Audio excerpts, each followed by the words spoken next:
வணக்கம். ராகவ விஷன் செய்திகளுக்காக சரிதா புண்ணியமூர்த்தி. விரிவான செய்திகளை காணும் முன் இன்றைய முக்கிய செய்திகள். புதுச்சேரி சட்டமன்ற பட்ஜெட் கூட்டத்தொடர் ஆளுநர் சிபி ராதாகிருஷ்ணன் உரையுடன் தொடங்கியது. அமைச்சர் திருமுருகனுக்கு குடிமைப் பொருள் வழங்கல் துறை உள்ளிட்ட 4 துறைகள் ஒதுக்கீடு. துணைநிலை ஆளுநர் சிபி ராதாகிருஷ்ணன் காவல்துறையினரின் அணிவகுப்பு மரியாதையுடன் புதுச்சேரியிலிருந்து விடைபெற்றார். சட்டமன்ற பட்ஜெட் கூட்டத்தொடரில் ஆளுநர் உரைக்கு எதிர்ப்பு தெரிவித்து எதிர்க்கட்சியினர் வெளிநடப்பு. இனி விரிவான செய்திகள்.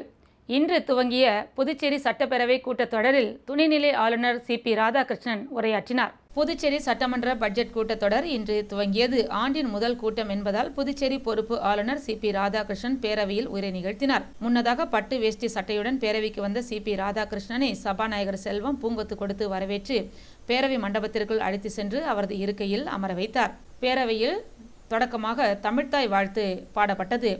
அதனைத் தொடர்ந்து உரையாற்றிய ஆளுநர் சிபி ராதாகிருஷ்ணன் புதுச்சேரியில் கடந்த ஆண்டின் மொத்த ஒதுக்கீடான 12,25,00,000 ரூபாயில் 93.58 விழுக்காடு செலவு செய்துள்ளதாகவும், புதுச்சேரி மாநிலத்தில் தனிநபர் வருமானம் 2,63,000 உயர்ந்துள்ளதாகவும், இது கடந்த ஆண்டை விட 7.61 விழுக்காடு வளர்ச்சி அடைந்துள்ளதாகவும் குறிப்பிட்டார். விவசாயிகளுக்கு உற்பத்தி மானியமாக 7,85,00,000 ரூபாய் ஒதுக்கப்பட்டுள்ளதாகவும், இலவச அரிசி வழங்கும் திட்டத்தின் கீழ் 3,37,000 குடும்பத்தினருக்கு 219 கோடி ரூபாய் செலவு செய்துள்ளதாகவும், முதலமைச்சரின் எரிவாயு மானிய திட்டத்திற்காக 21,50,00,000 ரூபாய் செலவு செய்யப்பட்டுள்ளதாகவும், புதுச்சேரியில் உபரி மின்சாரம் விற்பனை செய்யப்பட்டதில் 261,20,00,000 ரூபாய் வருவாய் கிடைத்ததாகவும் தெரிவித்தார். மேலும் புதுச்சேரி தொழில்நுட்ப பல்கலைக்கழக வளாகம் கட்ட 8 கோடி ரூபாய் ஒதுக்கியுள்ளதாகவும், வறுமை கோட்டிற்கு கீழ் வாழும் குடும்ப தலைவிகளுக்கு மாதம்தோறும் 1000 ரூபாய் வழங்கும் திட்டத்திற்காக 36,32,00,000 ரூபாய் வழங்கப்பட்டுள்ளதாகவும், பெண் குழந்தைகள் பிறந்தால் அவர்களுக்கு 50,000 ரூபாய் வைப்பு நிதி வைப்பு திட்டத்திற்காக 2100 பெண் குழந்தைகளுக்கு 10,50,00,000 ரூபாய் செலவு செய்துள்ளதாகவும் ஆளுநர் உரையில் குறிப்பிட்ட முக்கிய அம்சங்களாகும். புதுச்சேரி பேரவையில் முந்தைய ஆளுநராக இருந்த தமிழிசை சவுந்தரராஜனுக்கு பிறகு இன்று சிபி ராதாகிருஷ்ணன் 75 நிமிடங்கள் தமிழில் உரையாற்றினார் என்பது குறிப்பிடத்தக்கது. தொடர்ந்து ஆளுநர் உரை முடிந்த பின்னர் நாளை காலை 9:30 மணிக்கு அவையை ஒத்திவைத்து அறிவித்தார் சபாநாயகர் செல்வம். நிரப்பப்பட்டுள்ளன. மத்திய உள்துறை அமைச்சகத்தின் நாடாளுமன்ற நிலைக்குழுவினரின் சமீபத்திய வருகைக்கு சிறப்பான குழுவின் தலைவர் அவர்கள் துறைகளின் செயல்பாடுகளை பாராட்டியும், இவ்வாட்சி பரப்பின் நிர்வாக செயல்பாடுகளில் முழு வருவாய்க்கு தகுந்தவாறு சீர் செய்து கொள்ள வேண்டிய நிலையில் உள்ளது என்பதை மாண்புமிகு உறுப்பினர்கள் நன்கு அறிவர்.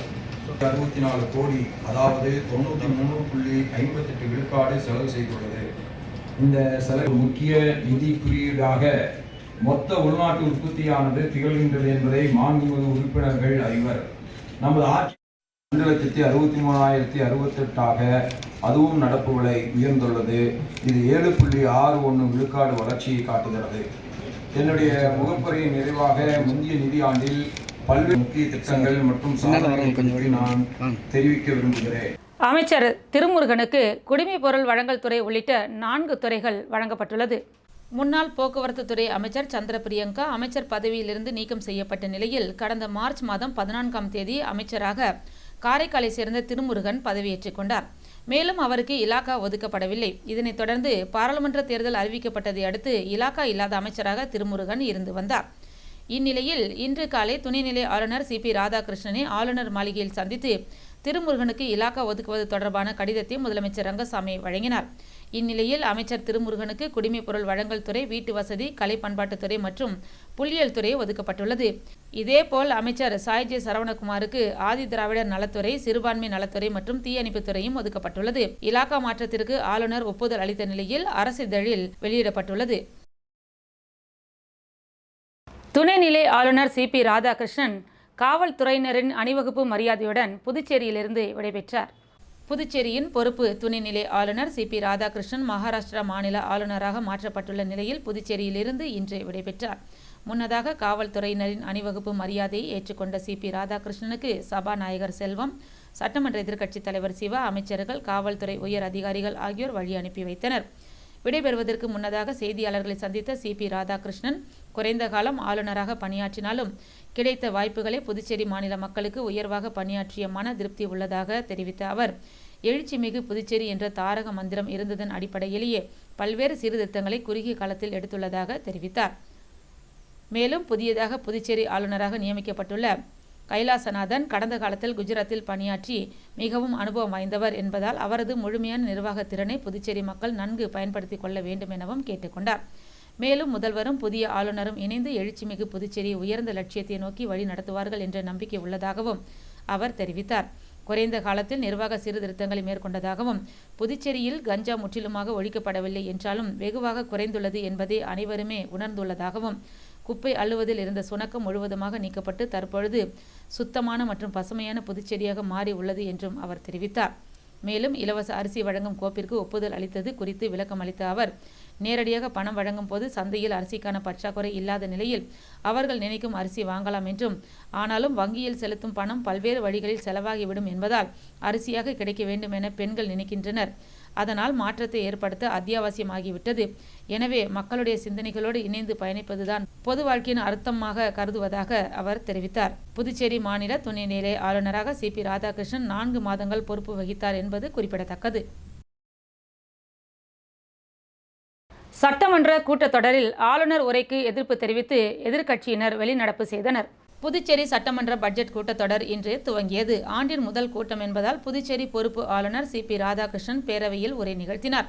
முன்னதாக பட்டு வேஷ்டி சட்டையுடன் பேரவைக்கு வந்த CP ராதாகிருஷ்ணனை சபாநாயகர் செல்வம் பூங்கொத்து கொடுத்து வரவேற்று தமிழ்த்தாய் வாழ்த்தை தொடர்ந்து பேரவையில் ஆளுநர் ராதாகிருஷ்ணன் பேச தொடங்கிய போது மத்திய பட்ஜெட்டில் புதுச்சேரிக்கு எந்தவித நிதியும் ஒதுக்கவில்லை எனவும் புதுச்சேரி அரசின் செயல்பாடுகளை திமுக காங்கிரஸ் உறுப்பினர்கள் விமர்சிக்க தொடங்கியுள்ளனர். தவறு இருந்தால் சுட்டிக்காட்டுங்கள், அரசு தரப்பில் திருத்திக் கொள்ளட்டும் என்று உரையாற்றிக் கொண்டிருக்கும் பொழுது எதிர்க்கட்சியினர் அமளியில் ஈடுபட்டனர். இதனையடுத்து ஆளுநர் CP ராதாகிருஷ்ணன் முதலில் எனது உரையை கேளுங்கள், தயவு செய்து அமருங்கள், இது எனது முதல் உரை, வேறு மாநிலத்திற்கு மாற்றப்பட்டதால் இதுவே கடைசி உரை என குறிப்பிட்டு பேசத் தொடங்கினார். இதனையடுத்து எதிர்க்கட்சியினர்கள் அமர்ந்து ஆளுநரின் உரையை கேட்க தொடங்கினர். ஆளுநர் உரையாற்றிக் கொண்டிருக்கும் பொழுது திமுக காங்கிரஸ் சட்டமன்ற உறுப்பினர்கள் எழுந்து நின்று எதுவுமே நிறைவேற்றாமல் நிறைவேற்றியதாக படிக்கிறீர்கள் என்று சுட்டிக்காட்டி கேள்வி எழுப்பினர். ஆளுநர் தொடர்ந்து உரையாற்றிக் கொண்டிருந்தார். இதனையடுத்து ஆளுநர் உரையை கண்டித்து திமுக காங்கிரஸ் சட்டமன்ற உறுப்பினர்கள் வெளிநடப்பு செய்தனர். 720 கோடி ரூபா ஆண்டு கொடுத்த பணத்தில் அவங்களுக்கு பற்றாக்குறை இருக்குது. இந்த சூழ்நிலையில் இன்னைக்கு புதுச்சேரியில் எந்த ஒரு சிறப்பு நிதி இல்லாமல் இந்த பட்ஜெட்டை போடுறாங்க. நீர்ப்பாசனத்திற்கோ விவசாயத்திற்கோ கால்நடைக்கோ இந்தியாவில் மற்ற மாநிலங்களில் கொடுக்குற மாதிரி இந்த புதுச்சேரி எதுவும் தரலை. குறிப்பாக NHC கொடுக்க வேண்டிய பணம் தரலை. இன்றைக்கி ஸ்மார்ட் சிட்டி திட்டம் முழுக்க இந்தியா முழுக்க அத்தனை மாநிலங்கள்லேயும் அத்தனை டிஸ்ட்ரிக்ட் ஹெட் குவார்ட்டர்லேயும் மிக சிறப்பாக நடைபெற்று முடிஞ்சிருக்கிற அந்த ஸ்மார்ட் சிட்டி திட்டம் முழுமையாக புதுச்சேரியில் இன்றைக்கி ஃபெயிலியர் ஆகியிருக்குது. இவற்றையெல்லாம் கண்டிஷனாக வெளிநடப்பு பண்ணியிருக்கின்றோம். இந்த மத்திய அரசு இந்த சின்னஞ்சிறு மாநிலமான புதுச்சேரிக்கு ஓரவஞ்சனை செய்யாமல் இந்த நிதிகளை கொடுத்து உதவ வேண்டும் என்று கேட்டு நாங்கள் வெளிநடப்பு. INTUC மாநில தலைவர் GR பாலாஜியின் பிறந்தநாளை முன்னிட்டு பல்வேறு நலத்திட்ட உதவிகள் வழங்கப்பட்டது. INTUC மாநில தலைவர் பாலாஜி பிறந்தநாளையொட்டி மாநிலம் முழுவதும் INTUC தொழிற்சங்கத்தினர் பல்வேறு இடங்களில் நலத்திட்ட உதவிகள் அன்னதானம் வழங்கினர். அதன் ஒரு பகுதியாக புதுச்சேரி கடற்கரை சிறு வியாபாரிகள் சங்கம் சார்பாக நேரு சிலை அருகே வியாபாரி கௌரவ தலைவர் விஜயகுணாலன், தலைவர் ஏழுமலை ஆகியோரின் தலைமையில் பொன்னாடை அணிவித்து பூங்கொத்து கொடுத்து வாழ்த்து தெரிவிக்கப்பட்டது. அதனைத் தொடர்ந்து சிறப்பு அழைப்பாளராக முன்னாள் சட்டமன்ற உறுப்பினர் அனந்தராமன் கலந்து கொண்டு வாழ்த்து தெரிவித்தார். அதனைத் தொடர்ந்து சிறப்பு விருந்தினராக கலந்து கொண்ட மாநில தலைவர் பாலாஜி 500க்கும் மேற்பட்ட பொதுமக்கள் மற்றும் சுற்றுலா பயணிகளுக்கு மதிய உணவு வழங்கினார். அதேபோல் 150 பேருக்கு இலவச வேஷ்டி சேலையும் வழங்கப்பட்டது. தொடர்ந்து நிகழ்ச்சியில் துணைத் தலைவர்கள் பிரசாந்த் குமார், ராகவன், செயலாளர் முருகன், பொருளாளர் நூர் முகமது, துணை செயலாளர் சரவணன், மச்சகாந்தி, அருண்குமார் மற்றும் சங்கத்தின் நிர்வாகிகள் பலர் கலந்து கொண்டு அவருக்கு வாழ்த்து தெரிவித்தனர்.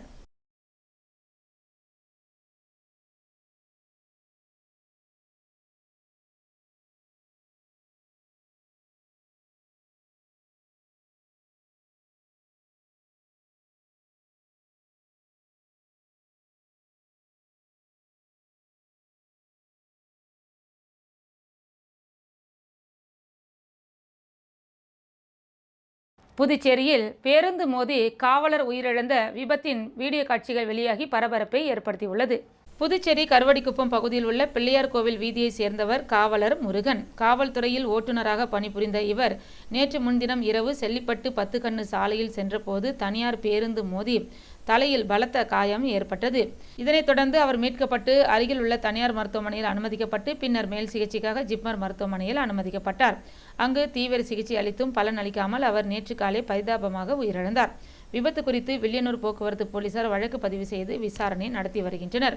இந்நிலையில் காவலர் முருகன் மோட்டார் சைக்கிளில் சாலை இடது பக்கத்திலிருந்து வலது பக்கமாக திரும்பிய போது பின்னால் வந்த தனியார் பேருந்து மோதி விபத்துக்குள்ளான வீடியோ காட்சிகள் வெளியாகியுள்ளது. முத்தியால்பேட்டை காங்கிரஸ் கட்சி பொறுப்பாளர் ஈரம் ராஜேந்திரன் பிறந்த நாளை முன்னிட்டு தொகுதி மக்களுக்கு பல்வேறு நலத்திட்ட உதவிகள் வழங்கப்பட்டது. புதுச்சேரி மாநில முத்தியால்பேட்டை தொகுதி காங்கிரஸ் பொறுப்பாளர் ஈரம் ராஜேந்திரன் தனது பிறந்த நாளை முத்தியால்பேட்டையில் உள்ள ஒரு தனியார் திருமண மண்டபத்தில் தனது குடும்பத்தினருடன் மற்றும் தொண்டர்கள் மத்தியில் கேக் வெட்டி வெகு விமர்சையாக கொண்டாடினார். பிறந்தநாள் கொண்டாடிய இவருக்கு காங்கிரஸ் கட்சியின் முன்னாள் முதலமைச்சர் நாராயணசாமி, பாராளுமன்ற உறுப்பினர் வைத்தியலிங்கம், சட்டமன்ற உறுப்பினர் நேரு, முன்னாள் காங்கிரஸ் தலைவர் ஏவி சுப்பிரமணியம், முன்னாள் அமைச்சர் கந்தசாமி, முன்னாள் சட்டமன்ற உறுப்பினர் அனந்தராமன், காங்கிரஸ் துணைத் தலைவர் தேவதாஸ், இளைஞர் காங்கிரஸ் தலைவர் ஆனந்த பாபு, நடராஜன் உள்ளிட்ட காங்கிரஸ் கட்சி நிர்வாகிகள், பிரமுகர்கள், தொழிலதிபர்கள் உள்ளிட்டோர் மற்றும் ஏராளமான தொகுதி மக்கள் அவருக்கு சால்வை அணிவித்தும் பூங்கொத்துகள் கொடுத்தும் வாழ்த்துக்களை தெரிவித்தனர். இந்நிகழ்ச்சியில் முத்தியால்பேட்டை தொகுதி ஏழை எளிய பயனாளிகளுக்கு 10 தட்டுவண்டி, 20 தையல் இயந்திரங்கள், 2 பேருக்கு இருசக்கர வாகனம், சுமார் 2000 பேருக்கு புடவை மற்றும் 1500 குடும்பங்களுக்கு குடும்ப நலத்திட்ட உதவி அட்டை போன்ற நலத்திட்ட உதவிகளை வழங்கினார். அதனைத் தொடர்ந்து முத்தியால்பேட்டை தொகுதி காங்கிரஸ் கட்சி அலுவலகம் திறக்கப்பட்டது. அவரது ஆதரவாளர்கள் தொகுதி முழுவதும் பட்டாசு வெடித்தும் அன்னதானம் வழங்கியும் ஈரம் ராஜேந்திரன் பிறந்த நாளை விமர்சையாக கொண்டாடினர்.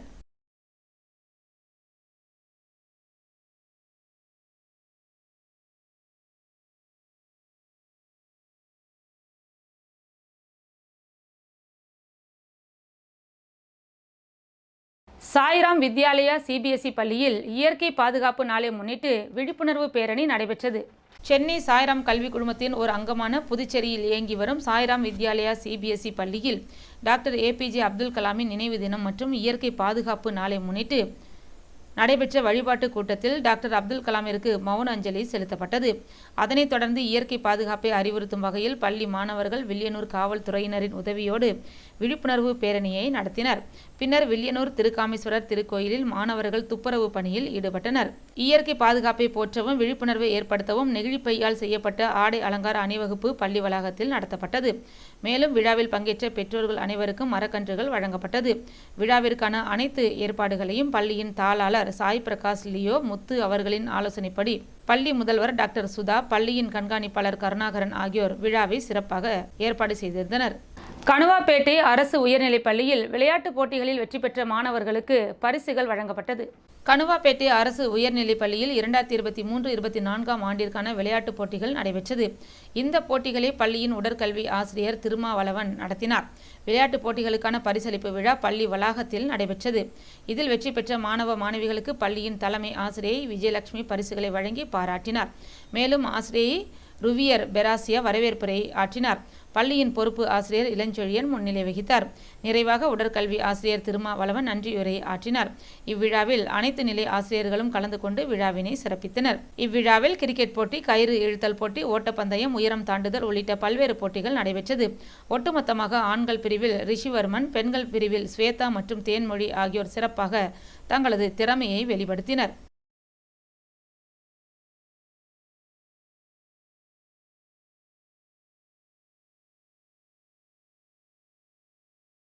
வம்பாக்கீரபாளையத்தில் அமைந்துள்ள ஸ்ரீ சுப்பிரமணிய சுவாமி தேவஸ்தானத்தில் ஆடி கிருத்திகையை முன்னிட்டு சிறப்பு அபிஷேக ஆராதனைகள் நடைபெற்றது. புதுச்சேரி வம்பாக்கீரபாளையத்தில் அமைந்துள்ள அருள்மிகு வள்ளி தேவசேன சமேத ஸ்ரீ சுப்பிரமணிய சுவாமி ஆலயத்தில் ஒவ்வொரு ஆண்டும் ஆடி கிருத்திகையை முன்னிட்டு சிறப்பு அபிஷேகம் ஆராதனைகள் நடைபெறுவது வழக்கம். அதன்படி இந்த ஆண்டு ஆடி கிருத்திகையை முன்னிட்டு வம்பாக்கீரபாளையத்தில் அமைந்துள்ள ஸ்ரீ வள்ளி தேவசேன சமேத ஸ்ரீ சுப்பிரமணிய சுவாமிக்கு மகா அபிஷேகமும் தீபாராதனையும் காட்டப்பட்டது. அதனைத் தொடர்ந்து மதியம் சுமார் 2000க்கும் மேற்பட்ட பக்தர்களுக்கு அன்னதானம் வழங்கப்பட்டது. இதில் ஏராளமான பக்தர்கள் மற்றும் பொதுமக்கள் கலந்து கொண்டு ஸ்ரீ வள்ளி தேவசேன சமேத சுப்பிரமணிய சுவாமியின் அருளை பெற்று சென்றனர். இந்நிகழ்ச்சிகளுக்கான ஏற்பாடுகளை ஊர் முக்கியஸ்தர்கள் மற்றும் ஆலய நிர்வாகிகள், இளைஞர்கள், பொதுமக்கள் செய்திருந்தனர்.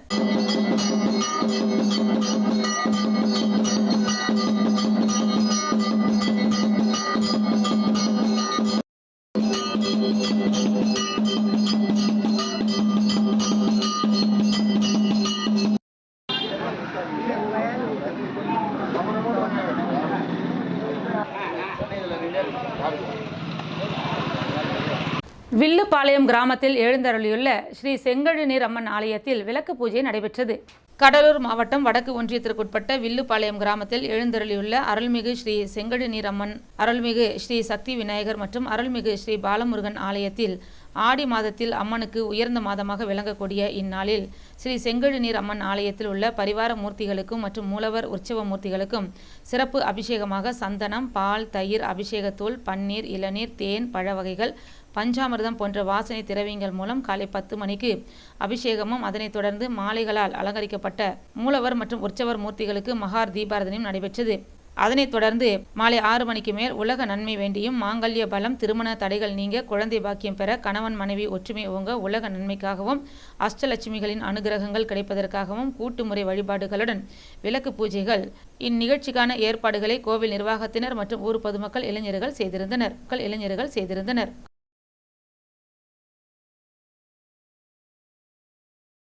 மலட்டாற்றின் குறுக்கே கட்டப்பட்டுள்ள மேம்பாலம் விரைவில் திறக்கப்படும் என்று பொதுப்பணித்துறை தெரிவித்துள்ளது.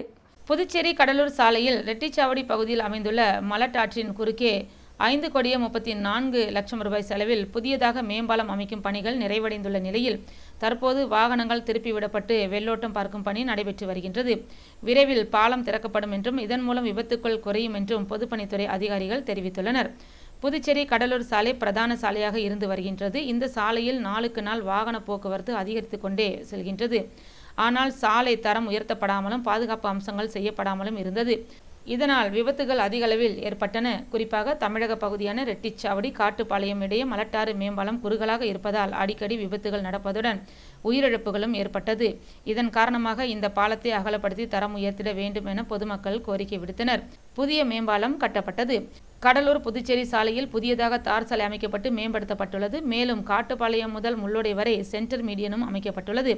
தற்போது புதியதாக அமைக்கப்பட்டுள்ள பாலத்தில் கடலூரில் இருந்து புதுச்சேரி மார்க்கமாக வரும் வாகனங்களும், பழைய பாலத்தில் புதுச்சேரியில் கடலூர் மார்க்கத்தில் வரும் வாகனங்களும் விடப்படும்.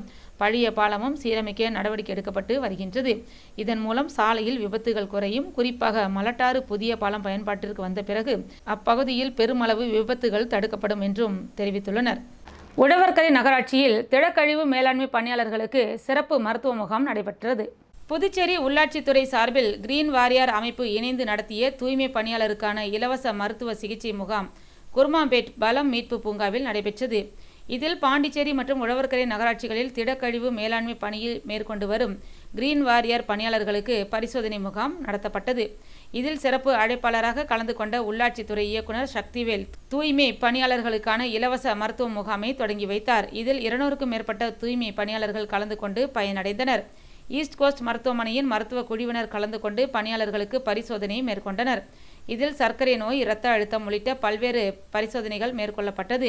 இம்முகாமிற்கான ஏற்பாடுகளை கிரீன் வாரியர் தலைவர் விக்னேஷ், துணைத் தலைவர் ஜெகதீஷ் ஆகியோர் தலைமையில் ஊழியர்கள் மிக சிறப்பான முறையில் செய்திருந்தனர்.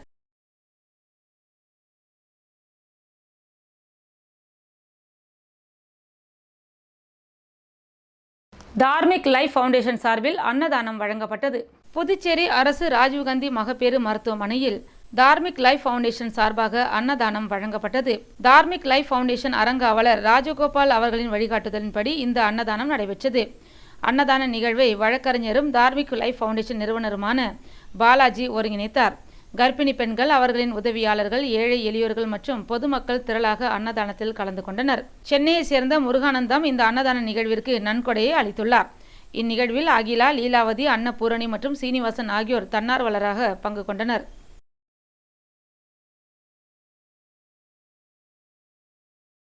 புதுவையில் இன்றைய தங்கம் மற்றும் வெள்ளி விலை நிலவரம். தங்கம் 1 கிராம் 6,400 ரூபாய். 1 பவுன் 51,200 ரூபாய். வெள்ளி 10 கிராம் 880 ரூபாய். மீண்டும் இன்றைய முக்கிய செய்திகள். புதுச்சேரி சட்டமன்ற பட்ஜெட் கூட்டத்தொடர் ஆளுநர் CP ராதாகிருஷ்ணன் உரையுடன் தொடங்கியது. அமைச்சர் திருமுருகனுக்கு குடிமைப் பொருள் வழங்கல் துறை உள்ளிட்ட 4 துறைகள் ஒதுக்கீடு. துணைநிலை ஆளுநர் CP ராதாகிருஷ்ணன் காவல்துறையினரின் அணிவகுப்பு மரியாதையுடன் புதுச்சேரியிலிருந்து விடைபெற்றார். சட்டமன்ற பட்ஜெட் கூட்டத்தொடரில் ஆளுநர் உரைக்கு எதிர்ப்பு தெரிவித்து எதிர்க்கட்சியினர் வெளிநடப்பு. இத்துடன் செய்திகள் நிறைவு பெற்றன. வணக்கம்.